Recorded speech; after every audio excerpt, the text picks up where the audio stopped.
कहा जा रहा है कि व्यक्ति जैसे जैसे वृद्ध हो जाता है तो उसका रक्तचाप यानी कि ब्लड प्रेशर क्या बढ़ जाता है, घट जाता है, उतना ही रहता है, परिवर्तित। तो आपने सुना होगा कोई अगर वृद्ध व्यक्ति है तो ज्यादातर उसका ब्लड प्रेशर बढ़ा हुआ होता है, यानी कि बढ़ जाता है रक्तचाप, इसलिए सही जवाब आपका ऑप्शन नंबर ए हो जाता है। नेक्स्ट नंबर का सवाल देखिए साथियों, यानी कि एक स्वस्थ मनुष्य का रक्तचाप कितना होता है, ठीक है ना, बढ़ जाता है वृद्ध की अगर बात करें, लेकिन जो एक स्वस्थ मनुष्य है उसका ब्लड प्रेशर कितना होता है, तो 120 मिमी व 80 मिमी हम लोग यहाँ पर कह सकते हैं, इसलिए सही जवाब आपका ऑप्शन नंबर ए हो जाता है। उसके बाद देखिए आपसे कहा जा रहा है कि एक स्वस्थ व्यक्ति का हृदय 1 मिनट में औसतन कितनी बार धड़कता है, तो ये तो आप लोग जानते होंगे साथियों, 72 बार धड़कता है। तो ऑप्शन नंबर बी जिनका आंसर है मैं कहूंगा उनका आंसर बिल्कुल सही हो जाएगा। उसके बाद देखिए कहा जा रहा है कि मानव शरीर में स्थित जांघ की हड्डी को क्या कहा जाता है, तो मानव शरीर में स्थित जो जांघ की हड्डी होती है इसको साथियों फीमर नाम से जाना जाता है। फीमर आपके सवाल का बिल्कुल करेक्ट आंसर हो जाता है। कहने कि छाया में उगाए जाने वाले पौधों को क्या कहा जाता है, जो पौधे छाया में उगते हैं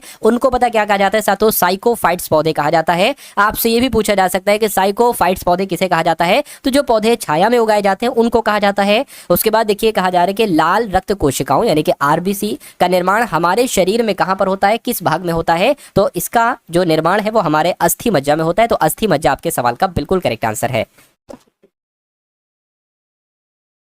उसके बाद देखिए साथू अगला सवाल है, आपसे कहा जा रहा है कि अस्थि एवं दांत का निर्माण के लिए किन की आवश्यकता होती है, क्या सोडियम पोटेशियम की आवश्यकता होती है, नहीं, लौह कैल्शियम की, है ना, कैल्शियम की तो होती है लेकिन लौह की नहीं होती है, कैल्शियम की होती है लेकिन सोडियम की नहीं होती है, कैल्शियम फास्फोरस, बिल्कुल सही साथियों, आपके सवाल का जवाब ऑप्शन नंबर डी हो जाता है। अगला सवाल देखिए, पृथ्वी पर अधिकांश ऑक्सीजन उत्पादित होती है, क्या घास से उत्पादित होती है, शैवालों से उत्पादित होती है, मैं कहूंगा बिल्कुल सही जवाब शैवालों से ही उत्पादित होती है, यानी कि पृथ्वी पर अधिकांश ऑक्सीजन की जो उत्पादित होती है वो शैवालों से उत्पादित होती है। कहा जा रहा है कि पौधों द्वारा अपना भोजन तैयार करने की क्रिया को क्या कहा जाता है, तो ये तो आप सभी लोग जानते हैं और अच्छे से जानते हैं, इसको प्रकाश संश्लेषण कहा जाता है। तो जिनका आंसर अगर ऑप्शन नंबर ए था तो बिल्कुल सही था। कहा जा रहा है कि कोशिका के किस अंग को ट्रैफिक पुलिस कहा जाता है, भाई साहब बहुत के किस अंग को, मैं कहूंगा गोल्जी काय को क्या कहा जाता है, ट्रैफिक पुलिस कहा जाता है, गोल्जी काय को। अगला सवाल देखिए, कह रहे कि पेडोलॉजी के अंतर्गत किसका अध्ययन किया जाता है, तो मैं कहूंगा मिट्टी का अध्ययन किया जाता है, बिल्कुल सही सा, तो मिट्टी के अध्ययन को ही पेडोलॉजी कहा जाता है। कह रहे कि माचिस बनाने में निम्न वस्तुओं में से मुख्यतः किसका प्रयोग किया जाता है, तो माचिस बनाने में तो साथियों फास्फोरस का इस्तेमाल किया जाता है, ये आपको ध्यान रखना है, क्वेश्चन इंपॉर्टेंट है, राइट आंसर आपका बी होगा। निम्नलिखित में से किस वैज्ञानिक ने गोबर गैस संयंत्र का आविष्कार किया था, तो यहां पर आपका जवाब डॉक्टर एस.वी. देसाई हो जाएगा, क्योंकि एस.वी. देसाई ने ही साथियों गोबर गैस संयंत्र का आविष्कार किया था। अगला सवाल देखिए, निम्नलिखित में से कौन से ईंधन से सबसे कम पर्यावरण प्रदूषण होता है, तो देखिए डीजल से क्या पर्यावरण प्रदूषण होता है, मैं कहूंगा होता है, केरोसिन से होता है, कहीं ना कहीं होता है, कोयले से भी होता है, हाइड्रोजन से सबसे कम होता है, सबसे कम पूछा गया है तो सबसे कम पर्यावरण प्रदूषण जो है इनमें से हाइड्रोजन से ही होता है। उसके बाद देखिए साथियों अगले नंबर का सवाल आपकी स्क्रीन पर है, करके अंगूर में प्रचुर मात्रा में कौन सा अम्ल पाया जाता है, तो भाई साहब अंगूर में तो टार्ट्रिक अम्ल पाया जाता है। कौन सा अम्ल पाया जाता है, टार्ट्रिक अम्ल पाया जाता है अंगूर में। प्रकृति की सबसे हल्की धातु कौन सी है, तो इनमें से तांबा है, लिथियम है, जस्ता है, लोहा है, मैं कहूंगा जो लिथियम होती है ना साथियों ये सबसे हल्की धातु कहलाई जाती है। राइट आंसर आपका अगर ऑप्शन नंबर बी है तो बिल्कुल करेक्ट है। नेक्स्ट नंबर का सवाल आपकी स्क्रीन पर है, आपसे कहा जा रहा है साथियों विद्युत की सर्वोत्तम चालक धातु इसमें से कौन सी है, मुझे आप लोग बता दीजिए। देखिए साथियों आपको ध्यान रखना है, अगर हम बात करते हैं साथियों यहाँ पर चांदी की, तो ये विद्युत की सर्वोत्तम चालक है, यानी कि सर्वोत्तम चालक है, चालक धातु है। राइट आंसर आपका ऑप्शन नंबर डी है। निम्नलिखित में से किसका आविष्कार सैमुअल कोल्ट ने किया था, यानी कि क्या रिवॉल्वर का आविष्कार किया था, रेफ्रिजरेटर का आविष्कार किया था सैमुअल कोल्ट ने, या सेफ्टी लैम्प का, पेनिसिलिन का, मैं कहूंगा रिवॉल्वर का आविष्कार किया था किसने, सैमुअल कोल्ट ने। ये इंपॉर्टेंट क्वेश्चन है, आपके एग्जाम में अक्सर आता रहता है। उसके बाद देखिए आपके एग्जाम में जो आने वाला सवाल है उसको एक बार आप लोग देख लीजिए। कह रहे कि हवाई जहाज का आविष्कार किसके द्वारा किया गया था, तो हवाई जहाज का आविष्कार किया गया था ऑरविल राइट और बिल्बर राइट के द्वारा। क्या और ऑरविल राइट के द्वारा और बिल्बर राइट के द्वारा, इन दोनों ने ही मिलकर हवाई जहाज का आविष्कार किया था। उसके बाद देखिए पटाखे जलने से थोड़ी देर बाद हमें ध्वनि सुनाई देती, बहुत ध्यान से देखिएगा ये कॉन्सेप्चुअल क्वेश्चन है। देखिए आपसे कहा जा रहा है कि पटाखे जलने के थोड़ी देर बाद, पटाखा जल जाता है उसके बाद हमें ध्वनि सुनाई देती है ना, तो ये क्या है, तो ध्वनि तरंग की तीव्रता समान होती है परंतु आवृत्ति नहीं साथियों। प्रकाश ध्वनि से तेज यात्रा करता है, बिल्कुल प्रकाश जो है ना ये ध्वनि से तेज यात्रा करता है, तभी पटाखा जलने पर हमें पटाखे के बाद हमें ध्वनि सुनाई देती है और उसका प्रकाश हमें पहले दिखाई दे जाता है। तो इस सवाल का जवाब आपका जो होगा वो ऑप्शन नंबर बी के साथ जाएगा। अगला देखिए,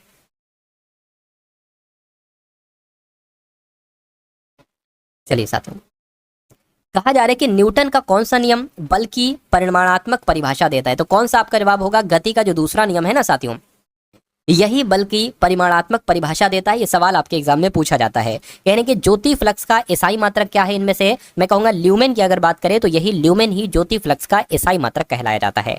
अगला देखिए, डॉप्सन इकाई इनमें से क्या मापा जाता है? यानी कि डॉप्सन इकाई के द्वारा तो साथियों ओजोन परत की मोटाई मापी जाती है। ये आपके सवाल का जो होगा वो बिल्कुल करेक्ट आंसर हो जाता है। ब्रिक्स महिला मंत्रियों की बैठक ये कहां पर संपन्न हुई है? तो साथियों कोच्चि में हुई है ब्रिक्स महिला मंत्रियों की बैठक। अगला देखिए, किसे राष्ट्रीय अपराध रिकॉर्ड ब्यूरो का प्रमुख नियुक्त किया गया? ये क्वेश्चन बहुत इंपॉर्टेंट है। अभी हाल फिलहाल में ही अमित गर्ग को राष्ट्रीय अपराध रिकॉर्ड ब्यूरो का प्रमुख नियुक्त किया गया है। नेक्स्ट नंबर का सवाल देखिए, डीआरडीओ। सबसे पहले डीआरडीओ की फुल फॉर्म आप लोग साथियों कमेंट सेक्शन में मुझे बताइए।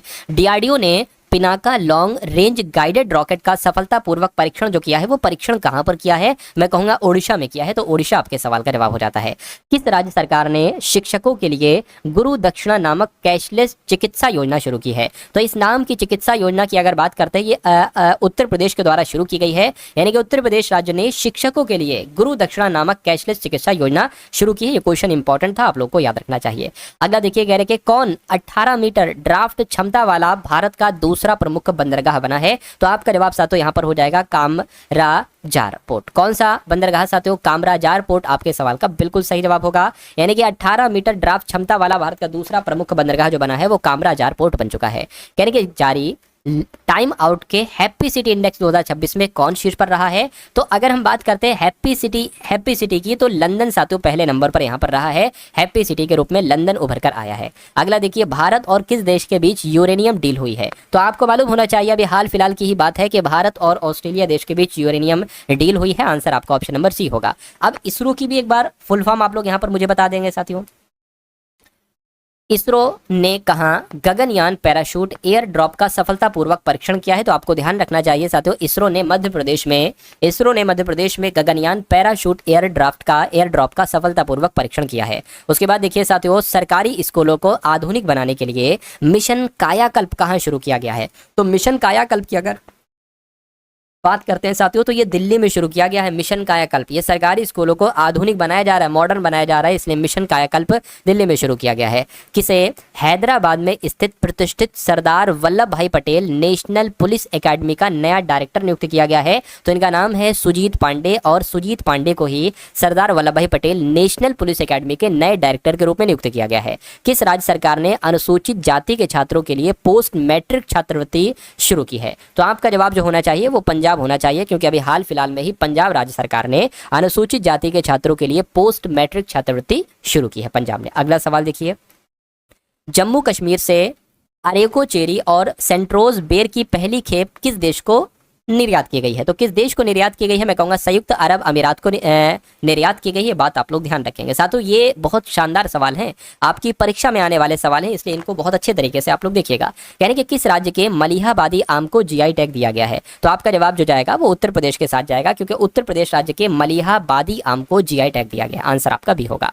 यानी कि प्लास्टिक रिसाइकलिंग पर तीसरा ग्लोबल कॉन्क्लेव कहां पर हुआ है? तो कहां पर हुआ है साथियों? नई दिल्ली में हुआ है। यानी कि प्लास्टिक रिसाइकलिंग पर तीसरा ग्लोबल कॉन्क्लेव कहां हुआ है? तो नई दिल्ली में हुआ है। अगला देखिए साथियों, वैभव सूर्यवंशी ने कितने वर्ष की उम्र में अंतरराष्ट्रीय क्रिकेट में डेब्यू किया है? तो कितने वर्ष की उम्र में? मैं कहूंगा साथियों 15 साल 99 दिन, है ना, 15 साल 99 दिन, इतने वर्ष की उम्र में अंतरराष्ट्रीय क्रिकेट में डेब्यू किया है। किसने? वैभव सूर्यवंशी ने। ठीक है ना। चलिए अगला सवाल देखिए, 2026 से 2036 के लिए किस राज्य सरकार ने डीप सी फिशिंग मिशन को मंजूरी दी है? तो मैं कह सकता हूं साथियों आपका जवाब यहां पर क्या हो सकता है मुझे बताइए। ओडिशा आपका जवाब हो जाएगा, क्योंकि 2026 से 36 के लिए ओडिशा राज्य सरकार ने डीप फिशिंग मिशन को मंजूरी दी है। अगला सवाल देखिए, ग्लोबल पासपोर्ट इंडेक्स 2026 रैंकिंग में कौन शीर्ष पर रहा है? कौन सा देश शीर्ष पर रहा है? मैं कहूंगा इसमें तो स्वीडन शीर्ष पर रहा है। ग्लोबल पासपोर्ट इंडेक्स 2026 में साथियों स्वीडन शीर्ष पर रहा है। ये भी इंपॉर्टेंट क्वेश्चन है, आप लोग याद रखेंगे। अगला देखिए, किस राज्य में स्थित बरगद के पेड़ को विश्व के सबसे पुराने सटीक रूप से आकलित पेड़ के रूप में पुष्ट किया गया? अच्छे से पढ़ लीजिए इसको एक बार और। मैं कहूंगा बिहार राज्य में स्थित जो बरगद का पेड़ है इसको विश्व के सबसे पुराने सटीक रूप से आकलित पेड़ के रूप में पुष्ट किया गया है। आंसर आपका ऑप्शन नंबर बी होगा। यानी कि किस राज्य सरकार ने महिलाओं की सुरक्षा को मजबूत करने के लिए दुर्गा स्क्वाड शुरू किया है? तो दुर्गा स्क्वाड पता किसने शुरू किया है? मैं कहूंगा पश्चिम बंगाल ने शुरू किया है साथियों दुर्गा स्क्वाड। इसलिए सही जवाब आपका जो जाएगा वो ऑप्शन नंबर सी हो जाता है। PEARL को 24153 लिखा जाता है। HEARTH को 41590 लिखा जाता है, PILE को 2634 लिखा जा सकता है। तो HEAR को क्या लिखा जा सकता है? क्या पूछा जा रहा है? HEAR को क्या लिखा जाए? देखिए कभी भी अगर ऐसा हो, कोई वर्ड लिखा हो और कुछ नंबर्स लिखे हो, इनको ये लिखा जा सकता है, इनको ये लिखा जा सकता है, तो इसको क्या लिखा जाएगा? इसका मतलब है H का कोड यहाँ पर कहीं होगा। H कहाँ पर है? देखिए जरा, H आपका यहाँ पर है, यानी कि H का कोड क्या है? 0 है, तो H की जगह पर 0 आ जाएगा। देखिए ऑप्शन में भी 0 है। उसके बाद अगर बात करते हैं E की, E कहाँ पर है? E यहाँ पर है, यानी कि E का कोड 4 हो जाएगा, तो देखिए 4 यहाँ पर आ जाएगा। A की अगर बात करते हैं, A का कोड क्या है? A का कोड तो 1 है, तो यहाँ पर 1 आ जाएगा। और आर के कोड की अगर बात करते हैं तो यहाँ पर 5 है, यानी कि यहाँ पर 5 आ जाएगा। तो 0 4 1 5 कहाँ पर लिखा हुआ है? ऑप्शन नंबर सी में लिखा हुआ है, तो यही आपका जवाब हो जाएगा। उसके बाद देखिए अगला सवाल, देखिए इसमें आपको जैसा जैसा कह जा रहा है वैसा वैसा करते जाइए, आप सही जवाब तक खुद ब खुद पहुंच जाएंगे। सबसे पहली लाइन में आपसे कहा गया है कि एक्स और वाई जेड की संतानें हैं, ठीक है। तो जेड माता होगी या पिता होगी, यानी कि z की 2 संतानें हैं। कौन है? एक तो x है और एक कौन है? एक साथियों y है। यानी कि यदि z यानी कि ये x का पिता है, अच्छा x का पिता है यानी कि ये माता नहीं है पिता है, तो पिता के लिए हम प्लस लगा देते हैं पहचान के लिए। अगर माता होती तो क्या लगा देते? माइनस लगा देते, ठीक है। z x का पिता है, लेकिन y यानी कि ये y z का पुत्र नहीं है। z का पुत्र नहीं है तो जाहिर सी बात है पुत्री होगी, पुत्री है तो माइनस लगाते, यानी कि स्त्री के लिए माइनस और पुरुष के लिए प्लस लगाते। तो कह रहे कि y और z कैसे संबंधित हैं? इन दोनों के बीच की क्या संबंध है साथियों? पुत्री और पिता का ही तो संबंध है, तो पुत्री और पिता का संबंध है। आंसर आपका ऑप्शन नंबर बी हो जाता है। उसके बाद देखिए आपसे कहा जा रहा है कि महिपाल और सतपाल 2 भाई हैं, सुनीता महिपाल की भाभी है। इसमें भी आपको वही करना है, क्या? जैसे जैसे सवाल में कहा जाए वैसे वैसे सातु करते जाइए, ठीक है। तो आपसे कहा जा रहा है महिपाल और सतपाल भाई भाई है, ठीक है भैया। तो ये हो गए क्या? महिपाल हो गए, महिपाल और सतपाल ये दोनों आपस में कौन है? सतपाल, ये दोनों आपस में साथियों भाई भाई हैं। कहने के सुनीता महिपाल की भाभी। अब यहाँ पर एक बात देखिए, सुनीता जो है ना, सुनीता ये महिपाल की इनकी भाभी है। अरे भाई महिपाल की भाभी कौन होंगी? जो महिपाल के भाई होंगे, महिपाल के इनकी पत्नी जो होंगी वही तो साथियों महिपाल की भाभी होगी, है ना। चलिए, यानी कि सतपाल की पत्नी का नाम सुनीता है जो कि महिपाल की भाभी हैं। उसके बाद कह रहे कि रघुबीर सुनीता के पिता, यानी कि सुनीता के पिता कौन है? सुनीता के पिता यहाँ पर रघुबीर बताए गए हैं, ठीक है। रघुबीर हो गए सुनीता के पिता। उसके बाद कह रहे कि सुनीता विनय की इकलौती बहन है, यानी कि रघुबीर के 2 बच्चे, एक तो सुनीता है और एक कौन है? एक विनय है। क्यों विनय है? क्योंकि यहाँ पर एक बात बताई गई है कि सुनीता विनय की इकलौती बहन है, यानी कि ये दोनों आपस में भाई बहन हैं। सुनीता बहन है और विनय उनके भाई हैं। उसके बाद कह रहे कि लकी सुनीता का इकलौता पुत्र है, यानी कि सुनीता का और सतपाल का बेटे का नाम क्या होगा सातु? लकी होगा, ठीक है। कह रहे कि तो सतपाल का लकी से क्या संबंध है? सतपाल का लकी से क्या संबंध है? पिता और पुत्र का है, यानी कि लकी क्या कहेगा सतपाल को? तो पिताजी कहेगा। पिताजी कहां पर लिखा हुआ है? ऑप्शन नंबर ए में लिखा हुआ है। अगला सवाल आपके स्क्रीन पर है, सारे के सारे टॉप लेवल के क्वेश्चन साथ मैंने लिए हैं। तो अगर आपने अभी तक इस वीडियो को लाइक नहीं किया तो वीडियो को तुरंत लाइक कर दीजिए, जय हिंद का कमेंट कर दीजिए, चैनल पर नए हैं चैनल को सब्सक्राइब करके बेल आइकन पर आप लोग साथ क्लिक कर लीजिए। देखिए आपसे कहा जा रहा है कि एक रोज अनिल पूर्व की ओर 30 मीटर चलता है। मान लीजिए अनिल अभी यहाँ कहीं है,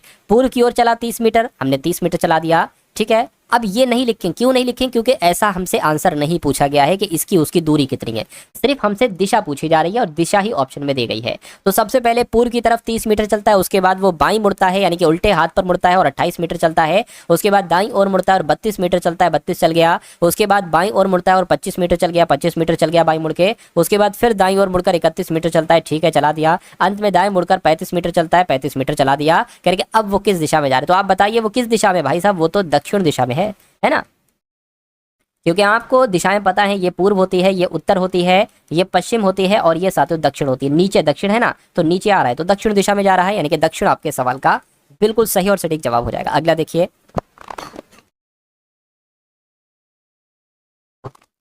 चलिए देखिए 6 फलकों वाले पासे पर क्रमशः ABCDEF अंकित हैं, ठीक है, अंकित है। एक ही पासे की 2 अलग अलग स्थितियां नीचे दिखाई गई हैं। ये एक ही पासा है, जिस फलक पर ए है उसके विपरीत फलक पर अक्षर क्या होगा? यानी कि जैसे कि यहाँ पर ए है सबसे ऊपर, तो यहाँ पर नीचे पूछा जा रहा है कि यहाँ पर कौन सा लेटर होगा, बताइए। देखिए सबसे पहली बात तो F और B नहीं हो सकते, है ना। अब यहाँ पर एक चीज आप ये देखिए, FB यहाँ पर भी है और FB यहाँ पर भी है, यानी कि A का विपरीत जो होगा वो D हो जाएगा। बस यही लॉजिक अगर आप समझ देंगे, क्योंकि इसी लॉजिक पर आधारित सवाल आपसे पूछा जाता है। A का विपरीत पूछा जाएगा और 2 सेम दे दिए जाएंगे। देखिए 2 FB यहाँ पर है तो जो बचेगा वही विपरीत हो जाएगा। ये D का विपरीत पूछता तो A हो जाता, A का विपरीत पूछा है तो D हो जाएगा। आंसर आपका ऑप्शन नंबर डी के साथ चला जाएगा। चलिए साथियों, अगले नंबर का सवाल आपकी स्क्रीन पर है। ये भी बहुत शानदार सवाल है। आपसे कहा जा रहा है कि 5 लड़कियां हैं, बीना, एलिसा, हेमा, केतकी और जोया, एक वृत्ताकार मेज के केंद्र की ओर मुंह करके बैठी हैं। तो एक वृत्ताकार हमने यहाँ पर बना लिया। कितने लोग हैं? 5 लोग हैं। 1 2 3 4 और एक यहाँ पर साथियों क्या हो जाएंगी? 5। चलिए, कह रहे कि बीना केतकी के बाईं ओर ठीक बगल में बैठी है, हेमा जोया के दाईं ओर ठीक बगल में बैठी है, बीना एलिसा के बीच में केवल केतकी बैठी है, एलिसा के दाईं ओर ठीक बगल में कौन बैठी? देखिए, एक बार बीना यहाँ पर लिखा हुआ है और एक बार बीना यहाँ पर लिखा हुआ है। हम सबसे पहले उस नाम को ढूंढते हैं जो नाम 2 सिटिंग अरेंजमेंट वाले सवाल में, उस नाम को सबसे पहले ढूंढेंगे और जो 2 बार आया है। तो बीना 2 बार आया है मेरे हिसाब से, है ना? तो बीना है, ठीक है। ये केतकी के बाईं ओर बैठी हैं, कौन? बीना। तो केतकी को आप कहीं पर भी बैठा दीजिए, आपका आंसर सेम आएगा। केतकी मान लीजिए यहाँ पर बैठेंगी, तो केतकी के बाईं ओर, क्योंकि सबका मुंह केंद्र की तरफ है, तो केतकी के बाईं ओर कौन बैठेगी? बीना बैठेंगी। बीना यहाँ पर आ गई। अब आप इस लाइन को स्किप कर दीजिए, आप बीना पर आ जाए। यहाँ पर बीना और एलिसा के बीच में केवल केतकी बैठी, यानी कि बीना और एलिसा, क्योंकि यहीं पर ही बस आते एलिसा बैठेंगी, है ना? अच्छा, यहाँ पर अगर बात करें, एक चीज देखिए, आपसे यहाँ पर कहा जा रहा है कि बीना और एलिसा के बीच में केतकी बैठी, केतकी यहाँ पर बैठी हैं, तो बीना और एलिसा यहाँ पर बैठेंगी, क्योंकि बीना और एलिसा के बीच में केतकी बैठी, ये बात कहा गया है। अब फिर से एक बार देख लीजिए, बीना केतकी के बाईं ओर बैठी है, ठीक है, लिख दिया। हेमा जोया के दाईं ओर बगल में बैठी है, यानी कि जोया के दाएं बैठी है हेमा। अब कहाँ पर बैठेंगी? यहीं पर ही तो बैठेंगी, है ना? जोया के दाईं ओर, तो जोया को यहाँ पर हमें बैठाना पड़ेगा, तभी तो साथियों जोया के दाईं ओर हेमा यहाँ पर बैठ पाएंगी। ठीक है, सारे लोग बैठ गए। एलिसा के दाईं ओर ठीक बगल में कौन बैठी है? एलिसा के दाईं ओर ठीक बगल में जोया बैठी है। जोया कहाँ पर लिखा हुआ है? जोया आपका ऑप्शन नंबर सी में लिखा हुआ है ना? तो सही आपका जवाब हो जाएगा। अगला सवाल आपकी स्क्रीन पर है। आपसे यहाँ पर कहा जा रहा है कि लड़कों की एक पंक्ति में राम बाएं से 18वें, यानी कि अगर बाएं से हम बात करते हैं तो राम की जो पोजीशन है वो 18वें नंबर पर है, और दाएं से अगर हम यहाँ पर बात करते हैं तो इनकी पोजीशन क्या हो जाती है साथियों? 23वें नंबर पर हो जाती है। तो पंक्ति में कुल कितने लड़के? मैं आपको कई बार ये सवाल करा चुका हूं। अगर ऐसा सवाल आए कि कोई व्यक्ति बाएं से इतने नंबर पर आ रहा है और वही व्यक्ति दाएं से काउंट करते हैं तो इतने नंबर पर आ रहा है, तो इन दोनों नंबर को जोड़कर एक उसमें से घटा दीजिए। दोनों नंबर को जोड़ दीजिए सबसे पहले, तो कितना हो जाएगा? 11, और ये 4, इसमें से एक घटा दीजिए, 40 आ जाएगा, यानी कि उस पंक्ति में टोटल 40 व्यक्ति हैं। तो 40 अगर आपका भी जवाब है तो आपका जवाब बिल्कुल सही हो जाता है भाई। बहुत बढ़िया, वेरी गुड क्लास। उसके बाद देखिए साथियों, आपसे कहा जा रहा है कि विजय कद में राजेश से लंबा है, राजेश राज से अधिक लंबा है, राम अधिक लंबा है विजय से, लेकिन ब्रजेश से छोटा है। तो सबसे लंबा आपको बताना है साथियों इसमें से कौन? देखिए, सबसे पहले जो कहा जा रहा है वैसे करते जाइए। विजय जो है ना, ये राजेश से लंबा है, तो राजेश से लंबा कौन है साथियों? राजेश से लंबा विजय यहाँ पर बताया गया है, तो सिंपल सी बात है, राजेश से लंबा हमने विजय कर दिया, ऊपर लिखेंगे, यानी कि इसका मतलब विजय लंबा है। यानी कि राजेश जो है ना, ये राज से अधिक लंबा है। राज से अधिक लंबा कौन है? राज से अधिक लंबा है राजेश, तो राज के ऊपर राजेश है। राम अधिक लंबा है विजय से, विजय से अधिक लंबा कौन है साथियों? विजय से अधिक लंबा है राम, तो राम यहाँ पर आ गए विजय से, ठीक है। किंतु ब्रजेश से छोटा, यानी कि राम की अगर बात करते हैं तो राम ब्रजेश से छोटा है, तो ब्रजेश जो है ना ये सबसे ऊपर चले गए। तो पूछा जा रहा है सबसे लंबा कौन है? सबसे लंबा देखिए ब्रजेश है, तो ब्रजेश आपके सवाल का जवाब हो जाता है। अगला सवाल आपकी स्क्रीन पर है। आपसे पूछा जा रहा है एक नंबर सीरीज का सवाल है। आपसे कह रहे हैं कि 97 है, 86 है, 101 है और 89 आ गया, और फिर उसके बाद 107 आ गया। तो अगला नंबर यहाँ पर साथियों क्या हो सकता है? ये बात आप लोग बता दीजिए। देखिए, अगर हम 97 से 86 पर जाएं तो हमें घटाना पड़ेगा, फिर हमें बढ़ाना पड़ेगा, फिर हमें घटाना पड़ेगा, फिर हमें बढ़ाना पड़ेगा। एक काम करिए, 97 से अगर 104 पर जाएं तो 4 बढ़ रहा है, और 97 से 101 पर जाएं तो 4 बढ़ रहा है, और 101 से 107 पर जाएं तो कितना बढ़ रहा है साथियों? 101 से 107 पर जाएं तो साथियों 6 यहाँ पर बढ़ रहा है, ठीक है ना? चलिए, अब यहाँ पर अगर बात करते हैं साथियों, यहाँ पर आ जाएगा, और 86 से 89 हुआ है तो साथियों 3 बढ़ा है, और अब देखिए यहाँ पर 4 बढ़ा, 6 बढ़ा, तो जाहिर सी बात है यहाँ पर 8 बढ़ेगा, लेकिन उसकी हमें जरूरत नहीं। अब 2 का गैप है, देखिए 4 से 6 हुआ है, 6 से 8 हुआ है, तो 3 हुआ है, तो यहाँ पर 2 का गैप होगा, यानी कि 3 से अगला 5 आ जाएगा। तो 89 और 5 कितना होता है? मैं कहूँगा साथियों 94 होता है, तो 94 यहाँ पर आ जाएगा। अच्छा, 2 नंबर हमें चाहिए, यहाँ पर 2 प्रश्नवाचक चिन्ह है, देखिए जरूरत तो पड़ेगी, तो फिर इसमें 8 जोड़ेंगे तो 115 आ जाएगा, यानी कि 94 और 115 कहाँ पर है? 94 और 115 ऑप्शन नंबर डी वाले में। तो जो लोग भी यहाँ पर ऑप्शन नंबर डी के साथ हैं तो बिल्कुल सही है।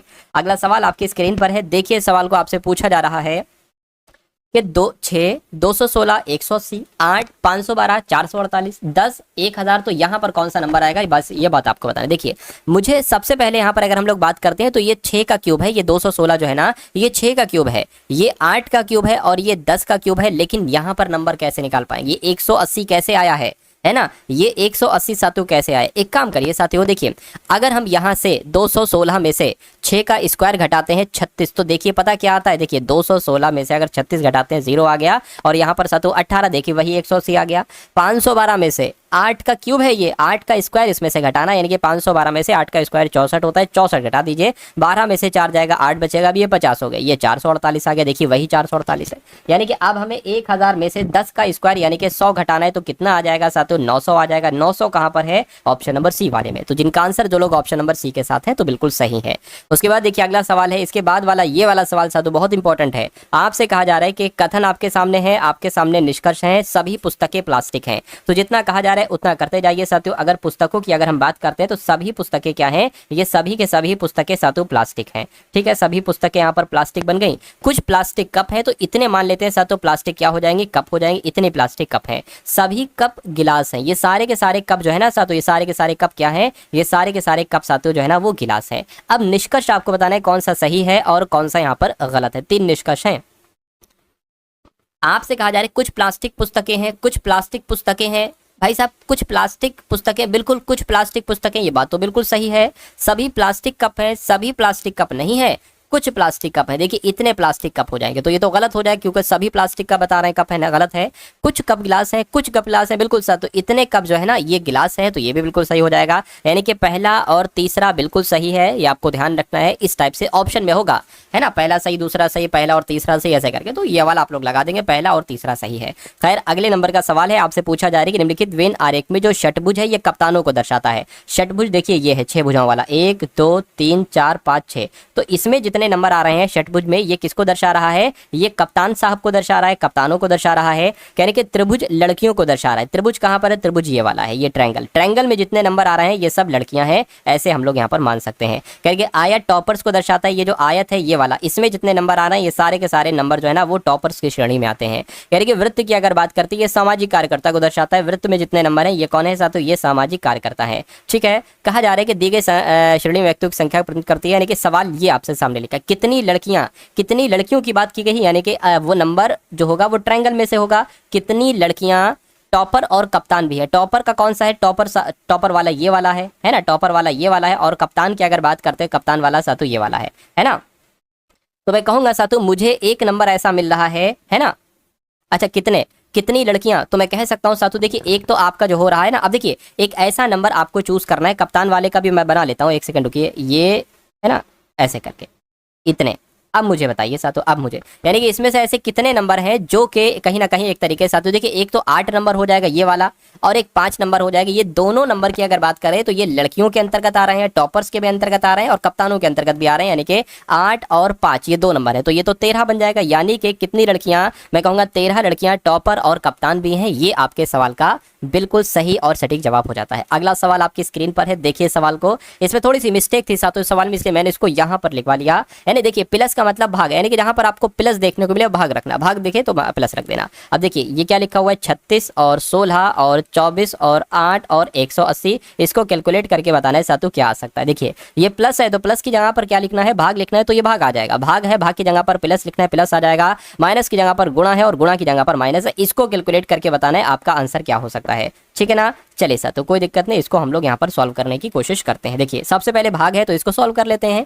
2 से कट करेंगे तो नीचे 8 आ जाएगा, ऊपर कितना आ जाएगा 18 आ जाएगा, और कट करेंगे साथों 4 आ जाएगा, 9 आ जाएगा। यानी कि 9/4 तो आपका यही आ गया। फिर प्लस आ जाएगा, इसकी गुणा कर देते हैं, क्या दिक्कत है साथों, इसकी गुणा कर देते हैं। 32 यहाँ पर हो जाएगा और 8 दूना 16 और ये आपका 192 यहाँ पर आ जाएगा। इतनी बात साथों क्लियर है। ठीक है, ये क्या आ रहा है साथों, ये आपका जो आ रहा है, अच्छा ये सॉरी 32 है, मैंने यहाँ पर 36 लिख दिया। तो फिर तो ये तो कोई दिक्कत ही नहीं है। 16 कम 16, 16 दूना 32 आपका आ जाएगा। 2 आ जाएगा, 16 कम 16, 16 दूना 32, ये 32 है। यहाँ पर देखिए ये 32 लिखा हुआ है ना। चलिए तो ये 180 यहाँ पर हो जाएगा। चलिए कोई दिक्कत नहीं, अब इसको कैलकुलेट करा लीजिए। 2 और 192 कितना हो जाएगा, 194 हो जाएगा। उसमें से 180 घटाएंगे तो यहाँ पर 4 आ जाएगा, 19 में से 18 आ जाएगा, 1 आ जाएगा। यानी कि 14 पूरा यहाँ पर आ चुका है और ऐसा ऑप्शन नंबर बी में लिखा हुआ है। चलिए साथियों देखिए हर एक टाइप का सवाल करवाऊँ, यानी कि जिस टाइप के सवाल आपके एग्जाम में पूछे जाएंगे वो हर एक टाइप का सवाल मैं आपको करवाने वाला हूँ। इसलिए वीडियो को, इन सारे के सारे सवालों को बहुत ध्यानपूर्वक आप लोग देखते जाइए। कथन आपके सामने है, धारणा आपके सामने है। आपसे कहा जा रहा है कि एक विज्ञापन में कहा गया है कि इस सौंदर्य क्रीम का प्रयोग करें और 1 सप्ताह में 2 गुना चमकदार निखार देखें। है ना, एक सौंदर्य क्रीम की बात चल रही है। आश्वासन वास्तविक नहीं है, क्या पता वास्तविक हो, पक्के तौर पर हम लोग ये नहीं कह सकते, है ना। लोग सुंदर होना पसंद करते हैं, तो लोग सुंदर होना पसंद करते हैं, ये बात तो बिल्कुल सही है, लोग सुंदर होना पसंद करते हैं, इसलिए ही इस क्रीम की बात चल रही है और इसलिए ये चीज यहाँ पर लिखी है। तो दूसरा वाला सही हो जाएगा, पहला वाला गलत है। ए बी का अनुपात है 5:8, यानी कि जहां पर ए है वो 5 होगा, जहां पर बी है वो 8 होगा। बी अनुपात सी का अनुपात है 11:13। अगर ए बराबर 1/10 है तो सी का मान क्या है? तो हम इनकी मदद से ए अनुपात बी और बी अनुपात सी की मदद से हम क्या निकालने की कोशिश करेंगे? ए अनुपात बी अनुपात सी, ये सबसे पहला काम है। अच्छा, ये निकालेंगे कैसे, ये बात मैं आपको बता देता हूँ। ए अनुपात बी और बी अनुपात सी। ए अनुपात बी कितना है? 5:8 है, ठीक है। बी अनुपात सी कितना है साथियों? 11:13 है। अब देखिए इनकी मदद से हम ये ए अनुपात बी अनुपात सी कैसे निकालेंगे, एक बार आप लोग देखिए। 5 की गुणा 11 से, 11 की गुणा 8 से, 8 की गुणा 13 से, ठीक है ना। देखिए साथियों 5 की 11 से करेंगे तो 55 आ जाएगा, ए का मान निकलेगा 55। 11 की गुणा 8 से तो साथियों कितना निकलेगा? 88 निकलेगा, ठीक है ना। और 13 की गुणा साथियों 8 से आप लोग करेंगे 104 आ जाएगा।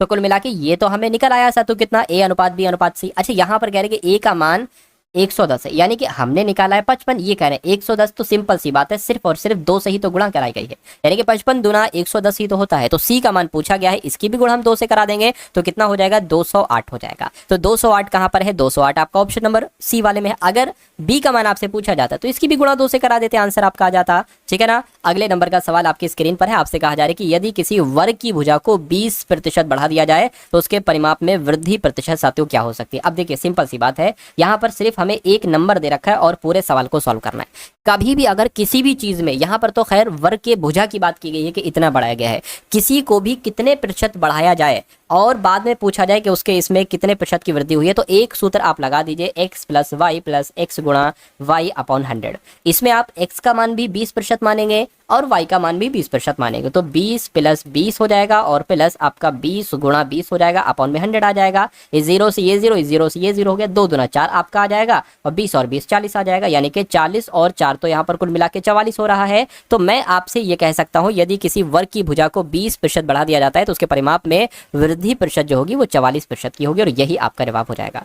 चलिए साथियों अगले नंबर का सवाल आपकी स्क्रीन पर है। आपसे यहाँ पर साथियों कहा जा रहा है कि P अनुपात Q अनुपात R। अब देखिए इन तीनों का अनुपात हमें दे दिया गया कि P अनुपात Q अनुपात R का अनुपात है 5:3:6। P बटे Q, यानी कि इसको इस तरह से लिखा गया P बटे Q अनुपात Q बटे R अनुपात R बटे P, है ना। इसका अनुपात आपको बताना, तो सिंपल सी बात है साथियों, हमें सबका पता है। P की अगर बात करें, P कितना है? 5 है, तो ये आपका आ जाएगा 5 बटे Q कितना है? 3 है, तो 5 बटे 3 आ जाएगा अनुपात Q बटे R। Q बटे R का अगर बात करें तो ये साथियों 3/6 आ जाएगा, ठीक है ना। और किसकी बात चल रही है? R बटे P। R बटे P की अगर बात करते हैं, R बटे P तो 6/5 आ जाएगा, 6 बटे यहाँ पर 5 आ जाएगा। ये बात क्लियर है? चलिए अब साथियों आगे के स्टेप को हम लोग कैसे कर सकते हैं। अगर कभी भी आपको इस टाइप से अनुपात दे रखा हो तो जो नीचे नंबर आपको दे रखे हैं ना, इनका एलसीएम सबसे पहले निकाल लीजिए। यानी कि नीचे वाले नंबर कौन कौन से? 3 है, 6 है और 5 है, ये वाले नंबर, है ना। इनका अगर हम देखें तो 2 से कट करेंगे, 3 नहीं कट होगा, 2 3 5 नहीं कट होगा। अब एक बार 3 आएगा साथियों और एक बार यहाँ पर 5 आ जाएगा, तो 2 3 6 6 पंजे 30। अब 30 जो आएगा वो इन सब के गुणा में आएगा। ये देखिए 30 गुणा 30 गुणा 30 गुणा, तभी साथियों वो सही तरीके वाला अनुपात निकल पाएगा, इस टाइप वाला अनुपात निकल जाएगा। अब देखिए 30 है और ये 3 है, 3 से कट करेंगे 10 आ जाएगा। 10 पंजे कितना होता है? 50 होता है। 6 पंजे 30, 5 आ गया तो 5 3 कितना होता है? 15 होता है, ठीक है। 5 छंग 30, 6 छंग 36 तो 36 आ जाएगा। अब ऑप्शन में देखिए क्या ये अनुपात लिखा हुआ है कहीं पर क्या? तो 50:15:36 ये ऑप्शन नंबर ए वाले में लिखा हुआ है, यानी कि यही हमारे और आपके इस सवाल का बिल्कुल सही जवाब हो जाता है। चलिए साथ उसके बाद देखते हैं अगले नंबर का सवाल है। आपसे कहा जा रहा है कि 5/2 है, ठीक है। उसके बाद यहाँ पर ऑफ है और फिर 5/4 है। क्या है साथियों? 5/4 है, एक सेकेंड, 5/4 हो गया, 5/4 हो गया, माइनस साथियों 2 है, उसके बाद ऑफ है और फिर 1/7 है, 1/7 हो गया और फिर भाग है और फिर साथियों 1/7 यहाँ पर। इसको आपको कैलकुलेट करके मुझे बताना है। देखिए अब सबसे पहले ये बात तो आप लोग भी जानते होंगे कि कहीं पर अगर ऑफ लिखा होता है तो वो भाग से पहले सॉल्व होता है। तो यहाँ पर अगर हम ऑफ का मतलब गुणा होता है, यहाँ पर अगर हम गुणा मान लेते हैं तो 5 पंजे 25 हो जाएगा, 5 पंजे 25 बटा आपका 2 हो जाएगा। इतनी बात क्लियर है? बिल्कुल क्लियर है। अब अगर ये भाग लिखा हुआ है और है ना, अब देखिए इतना सॉल्व हो गया, ये भाग लिखा हुआ, इस भाग को हम गुणा में बदल सकते हैं, लेकिन ये 4 है तो 1/4 लिखना पड़ेगा, यानी कि उल्टा पलटी करना पड़ती है, तो ये 1/4 यहाँ पर आ जाएगा। अच्छा, इसको भी हम कैलकुलेट कर सकते हैं, यानी कि 25/4 दूना 8, ये 8 आ गया, यहाँ तक सब कुछ कैलकुलेट हो गया, माइनस आ गया, अब 2 आ गया, इसका मतलब भी वही गुणा होता है, तो 2 की 1 से कराओगे 2/7 हो जाएगा, है ना। अब ये देखिए भाग है, हमने कहा आपसे भाग को हम गुणा में बदल सकते हैं, लेकिन उल्टा पलटी कराना होगी, जैसे कि 1/7 है ना, तो ये 7/1 हो जाएगा, कोई दिक्कत नहीं। अब आप इसको कैलकुलेट करा लीजिए, गुणा है तो 2 सत्ते 14, देखिए 25/8 तो वैसे ही आ जाएगा, माइनस 2 सत्ते 14, 14 आ गया, और ये 7 यहाँ पर आ जाएगा। इतनी बात क्लियर है? क्लियर है तो बहुत अच्छी बात है। देखिए 7 एकम 7, 7 दूना 14 हो जाएगा, ये आपका हो जाएगा 25/8, 25/8 माइनस 2 हो जाएगा, यहाँ पर हम 1 मान सकते हैं। 25 की गुणा, आप गुणा करा दीजिए, 25 की गुणा 1 से, 25 एकम 25, 8 दूना 16 हो जाएगा, बटे यहाँ पर 8 आ जाएगा, 25 में से 16 जाएगा, कितना आ जाएगा साथियों? 9 आ जाएगा, और बटे 8 आ जाएगा, तो 9/8 इसका अंतिम रूप से मान निकल रहा है, जो कौन से ऑप्शन में लिखा हुआ है? जो आपका ऑप्शन नंबर डी वाले में लिखा हुआ है। समझ गए साथियों? चलिए, तो कुछ सवाल, 1-2 सवाल साथियों और बाकी है, उनको भी आप लोग देख लीजिए, दमदार सवाल साथियों अब आपके स्क्रीन पर से गुजरेंगे। 1-2 सवाल और हैं, इनको देख लीजिए, उसके बाद क्लास का अंत हो जाएगा, है ना। चलिए खैर, आपसे कहा जा रहा है कि रवि, मनीष, नवीन अकेले किसी कार्य को 30 दिन, 15 दिन और 10 दिन, यानी कि रवि अकेले किसी काम को 30 दिन में करता है, मनीष उसी काम को 15 दिन में करता है, और नवीन अगर उसी काम को करता है अकेला तो 10 दिन लगते हैं। ठीक है, कोई दिक्कत नहीं। तो सबसे पहले यही चीजें हम लोग यहाँ पर साथों लिख लेते हैं कि रवि अगर अकेले कार्य करता है तो 30 दिन का समय लगता है, और कौन है? मनीष है। मनीष अगर उसी काम को करता है साथियों तो कितना दिन? 15 दिन का समय लगता है, और नवीन अगर उसी काम को करने लग जाता है तो साथियों 10 दिन का समय लगता है। ठीक है, कोई बात नहीं। उसके बाद देखिए, आपसे कहा जा रहा है वो एक साथ कार्य आरंभ करते हैं, लेकिन कार्य आरंभ होने के 2 दिन बाद रवि यानी कि ये छोड़ देता है, काम को छोड़ देता चला जाता है, और 3 दिन बाद मनीष भी छोड़ देता है। 3 दिन तक कार्य करता रहता है मनीष भी, लेकिन मनीष भी छोड़ देता है। फिर अंत में नवीन बचा है, तो शेष कार्य यानी कि जो कार्य बचा है, नवीन उस कार्य को कितने दिन में करेगा? तो सबसे पहले एक नंबर हमें लेना होगा जो कि 30 से, 15 से, 10 से विभाजित हो जाए, तो वो नंबर 30 है। देखिए 30 एकम 30, 15 दूना 30, और 10 तियां 30। कहने का मतलब ये क्षमता आ गई है। ये क्या आ गई है? ये क्षमता हमने यहाँ पर निकाल ली है कि अगर रवि एक काम करता है जितने समय में, मनीष उसी समय में 2 काम कर लेता है, और नवीन उसी समय में 3 काम कर लेता है। टोटल काम कितना है? ये टोटल काम होता है साथियों। अगर टोटल काम कितना है? टोटल काम अगर 30 है ना, बहुत ध्यान से समझिएगा साथियों। अगर टोटल काम यहाँ पर अगर बात करते हैं साथियों कितना है, अगर टोटल काम यहाँ पर 30 है, तो देखिए अब क्या, वो एक साथ कार्य आरंभ करते हैं तीनों लोग, लेकिन कार्य आरंभ होने के 2 दिन बाद, यानी कि 2 दिन तक तो ये तीनों लोग काम करते रहते हैं। अब देखिए, अगर तीनों लोग मिलकर अपनी अपनी क्षमता के हिसाब से काम करें तो एक दिन में कितना काम हो पाएगा? 1 + 2 + 3 6, यानी कि 6 काम एक दिन में तीनों लोग करेंगे। 2 दिन तक तो काम करते रहते हैं तीनों लोग, यानी कि 12 काम हो चुका है। अब देखिए साथियों, 12 काम हो चुका है, तो अब काम बचा कितना है? मैं कहूंगा 30 काम टोटल है, 12 काम हो चुका है, 18 काम अब बाकी है। 18 काम अब यहाँ पर बाकी है ना। अभी 2 दिन तक तो किया, लेकिन 2 दिन बाद रवि छोड़ देता है। ये रवि अब काम नहीं करेगा, रवि काम नहीं कर, और 3 दिन बाद, अच्छा 3 दिन बाद जो है ये दोनों 3 दिन तक, अब ये दोनों काम करते रहते हैं, तो 3 दिन तक तो 2 + 3 5 काम ये होता रहता है, 3 × 5 = 15, यानी कि 15 काम सातों ये हो गया। 18 काम बाकी था, 15 काम इन्होंने कर दिया। अब काम कितना बचा सातों? सिर्फ और सिर्फ 3 काम बाकी है ना। 3 काम बाकी है। कहा जा रहा है कि 3 दिन बाद मनीष भी छोड़कर चला गया था, तो शेष काम कितना बचा? शेष काम 3 बचा है। तो इस नवीन इस बचे हुए काम को, यानी कि इस 3 काम को कितने दिन में करेगा? भाई साहब, नवीन की क्षमता एक दिन में 3 की है, एक दिन में 3 काम करता है, और ये बाकी काम 3 है, यानी कि उसको सिर्फ और सिर्फ 1 दिन ही तो लगेगा इस 3 काम को करने में। तो 1 दिन आपके सवाल का जवाब हो जाएगा। देखिए कितना प्यारा और कितना शानदार सवाल था। क्या ऐसा सवाल नहीं आता? बिल्कुल साथियों, आपके एग्जाम में आता है ना, और आएगा ही। नेक्स्ट नंबर का सवाल आपकी स्क्रीन पर है, देखिए सवाल को और बताइए आपके सवाल का जवाब क्या हो सकता है। देखिए आपसे कहा जा रहा है कि पीयूष 8 किलोमीटर प्रति घंटा की गति से चल रहा है, यानी कि उसकी चाल कितनी दे रखी है साथियों? उसकी चाल दे रखी है 8 किलोमीटर प्रति घंटा की, और वह हर तीसरे किलोमीटर के अंत में, देखिए सवाल की लैंग्वेज कठिन हो सकती है, लेकिन जो सॉल्यूशन बताऊंगा वो बहुत आराम से बताऊंगा, सवाल आपको समझ में आ जाएगा। 8 किलोमीटर प्रति घंटा उसकी चाल है, और वह हर तीसरे किलोमीटर के अंत में, यानी कि 3 किलोमीटर चला फिर वो आराम करता है, फिर 3 किलोमीटर चला फिर वो आराम करता है, और आराम करने के लिए 5 मिनट रुकता है, यानी कि 3 किलोमीटर चला 5 मिनट आराम किया, फिर 3 किलोमीटर चला फिर 5 मिनट आराम किया, फिर 3 किलोमीटर चला फिर 5 मिनट आराम किया। यानी कि पीयूष द्वारा 56 किलोमीटर की दूरी तय करने में कितना समय लगेगा? अच्छा, दूरी भी यहाँ पर दे रखी है। दूरी कितनी दे रखी है? दूरी साथियों आपको 56 किलोमीटर की यहाँ पर दे रखी है। तो आपसे पूछा क्या जा रहा है? 56 किलोमीटर की दूरी तय करने में कितना समय लगेगा, यानी कि आपसे यहाँ पर साथियों सिर्फ और सिर्फ समय पूछा जा रहा है ना। चलिए कोई दिक्कत नहीं। देखिए सबसे पहले यहाँ पर अगर बात करते हैं, दूरी आपकी 56 किलोमीटर है, और हर 3 किलोमीटर के बाद वो रुकता है। तो 56 किलोमीटर की अगर दूरी है और हर 3 किलोमीटर पर वो रुक रहा है, तो देखिए जरा वो कितनी बार रुकेगा। 3 एकम 3 और ये कितना हो जाएगा, 3 एकम 3 2 चला जाएगा, 3 अट्ठे आपका 24। तो लगभग वो साथियों 18 बार रुक रहा है, लगभग 18 बार से ज़्यादा 18 बार वो रुक रहा है। ठीक है, 18 बार रुक रहा है और वो हर बार 5 मिनट के लिए रुकता है। 18 बार वो रुका कुल मिला के 56 किलोमीटर की दूरी में और 5 मिनट के लिए वो रुकता है हर बार, यानी कि 18 पंजे 90, यानी कि वो टोटल 90 मिनट आराम की उसने। टोटल इस दूरी में उसने 90 मिनट तो क्या कर ली, आराम कर ली। ठीक है भैया, कोई दिक्कत। 56 किलोमीटर की दूरी तय करने में कितना समय लगा, ये बात आपसे पूछी जा रही है।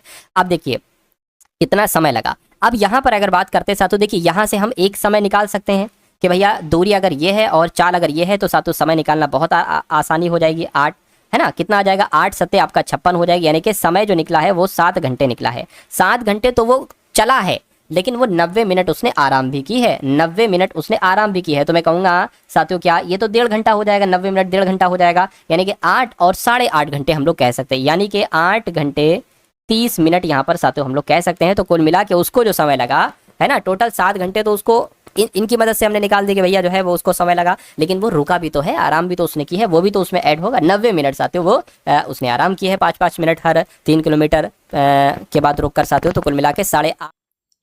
तो दोस्तों ये वीडियो आप लोगों को कैसी लगी कमेंट बॉक्स में ज़रूर बताएं। वीडियो अच्छी लगे तो वीडियो को लाइक करें और चैनल पर नए हैं तो चैनल को सब्सक्राइब करें।